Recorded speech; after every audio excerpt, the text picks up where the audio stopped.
तो हम बचपन से ही खत्ते में कबाड़ा का काम कर रहे हैं, मतलब जैसे ही 8-9 साल के जब से काम कर रहे हैं। मैं यहाँ पे 32 साल से हूँ। गरीब है, क्या करेंगे, दिल्ली में आए हैं, फिर यहाँ पर आगे में मम्मी पापा काम करते करते तो यहाँ पर किराए में रहने लग गए। बड़े होते रहे तो हम भी चालू कर दिए काम करना, मम्मी पापा के साथ खत्ते में काम करते हैं। शादी के बाद भी फिर 10 साल के बाद फिर मैं भी फिर खत्ते में फिर चढ़ गई।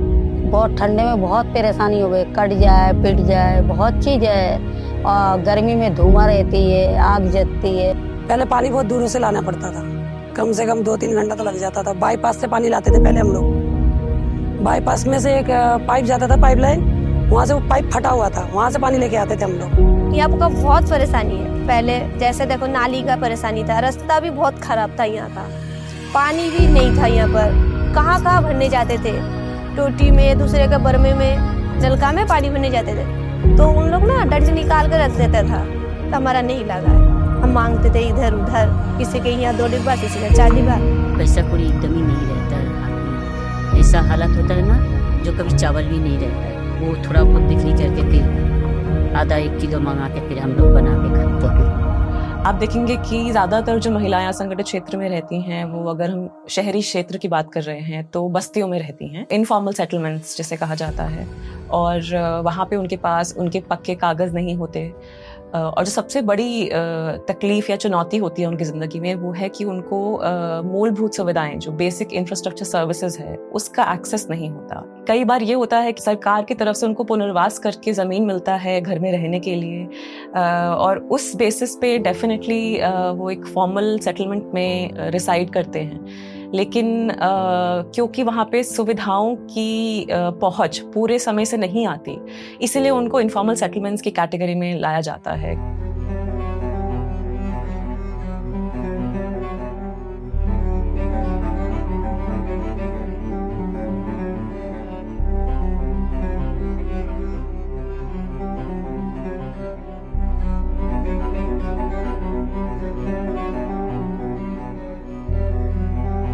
हमारा दिक्कत है, यहाँ पे लैट्रिन नहीं है, पानी के दिक्कत है। शाम को पानी साफ नहीं आता ना, गंदा ही आता है। पानी आ रहा है, बहुत गंदा आ रहा है, पानी साफ नहीं आता है। नालियों में हमारे यहाँ पूरी में, यानी कि पूरी नालियाँ भरी रहती है, घर के अंदर भी वो पानी हमारे यहाँ घुस जाता है। टॉयलेट नहीं है, बाहर में जाता हूँ, बाहर में पानी के डब्बा लेके बाहर में, लैट्रिन बहुत दूर हो जाते हैं जाने के लिए। बहुत हम लोग का जल्दी लगा है, हम लोग का पेट खराब हो गया है, ऐसा ऐसा बोलता है। तो फिर हम लोग जल्दी जल्दी ऐसा करके कपड़ा डाल के फिर जल्दी जल्दी हम लोग निकल जाते हैं। अभी 1-1.5 महीना हुआ है लाइट को लगाए हुए, तो मैंने बोला भाई साहब इसमें बल्ब तो है लगा दिया आपने, इसमें शीशा तो नहीं लग रहा है। तो कह रहा शीशा नहीं है, हम शीशा कहाँ से लगाते। यहाँ 25 गज के मकान है, मैं किराए पे रहती हूँ। उसी में रसोई है, उसी में बाथरूम है और उसी में रूम है।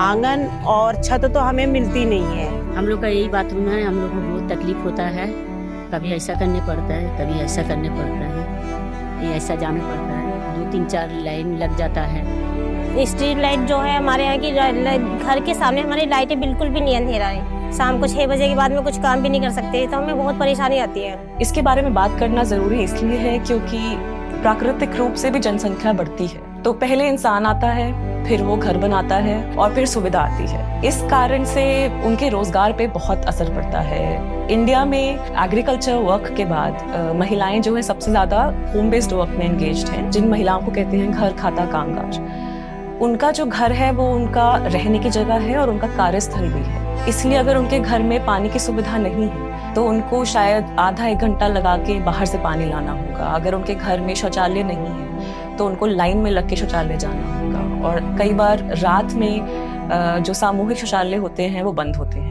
उनके लिए बहुत ही ज़रूरी है कि उनके पास basic access to infrastructure services रहे, ताकि उनका समय बचे, वो अपने काम में ज़्यादा समय लगा पाएँ, और जो उनका एक्स्ट्रा खर्चा आ रहा है, अगर उनके इलाके में पानी नहीं है, टॉयलेट नहीं है, तो जो उसमें उनका एक्स्ट्रा खर्चा लग रहा है वो बचे।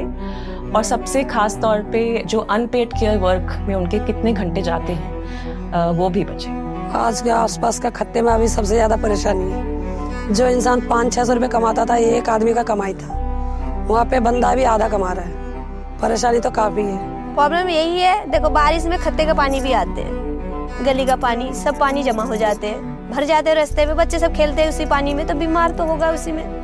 यही सब दिक्कत है ना, जो पानी विकास का जगह होना चाहिए जो पानी निकल जाए। पानी का परेशानी ये है, जब टैंकर मंगाते हैं तो आते हैं, नहीं तो हमारी टोटी में तो पानी आते नहीं, नहीं एकदम नहीं। एक दिन हमारी आंखों के सामने का सीन है, ये सब 4 लड़के बच गए, 4 एक घर के ही, चारों खेल रहे थे, एकदम भाग रहे थे, गाड़ी बहुत तेज पे आई थी और पता नहीं किसकी गाड़ी थी, 11 बजे की बात है।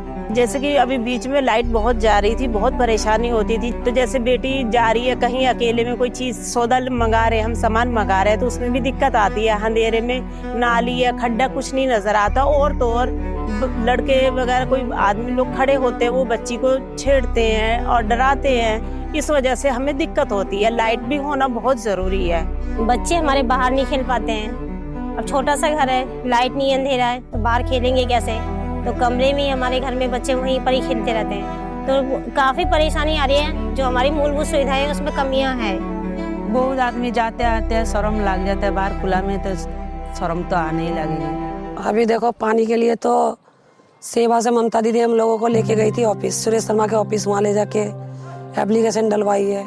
हमें पता नहीं था कुछ, मीटिंग हुई ना, हम लोग को लेके एक मीटिंग हुआ है, बड़ी बड़ी मैडम आई थी, मीटिंग हुआ है। इनमें सेवा में ममता बहन ने आए तो बोले ऐसा ऐसा करना, तो चलना, ऐसे ऐसे आपके टैंकर बांध देंगे, हफ्ता में 2 दफा आवेंगे टैंकर, तो 10 बहन को ले लेना, 10 बहन को लेके चलना, 10 बहन अपने एक टैंकर में भरना। मैंने 10 बहनों को गली में से इकट्ठा करा और अब मैं ऑफिस लेके गई सेंटर में अपने सेवा में, तो उन्होंने दीदी ने एक लेटर बना के दिया हमें, और निगम पार्षद के पास हम ऑफिस में गए तो वहाँ पे लेटर दिया, तो हम गए सब। उसके बाद से टैंकर हमारा चालू हो गया, तो हम टैंकर मंगाते अपना भी मंगाते हैं, मोहल्ले के बहुत जन का हम मंगा के देते हैं पानी। फिर सालों के अनुभव में हमने एक चीज सीखी है कि जानकारी एक बहुत ही पावरफुल टूल है। जब तक उनके पास इंफॉर्मेशन नहीं होगा वो उस पर एक्ट नहीं कर सकते।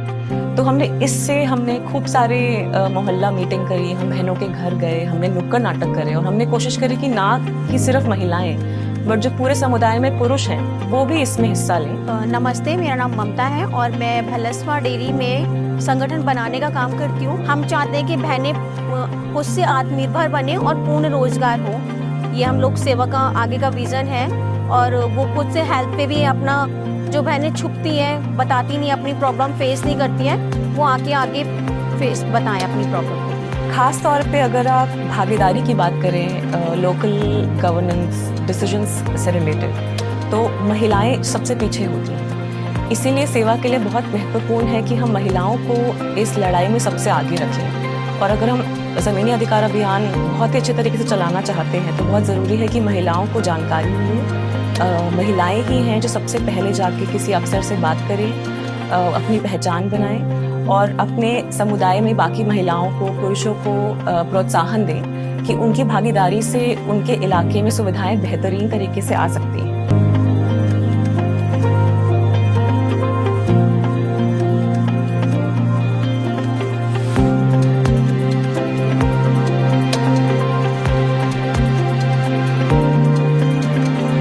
शहर है मगर सुविधा कहाँ है यहाँ पे? शहर है पर सुविधा कहाँ है? शहर है लेकिन सुविधा कहाँ? शहर तो है लेकिन सुविधा कहाँ है? शहर है लेकिन सुविधा कहाँ है?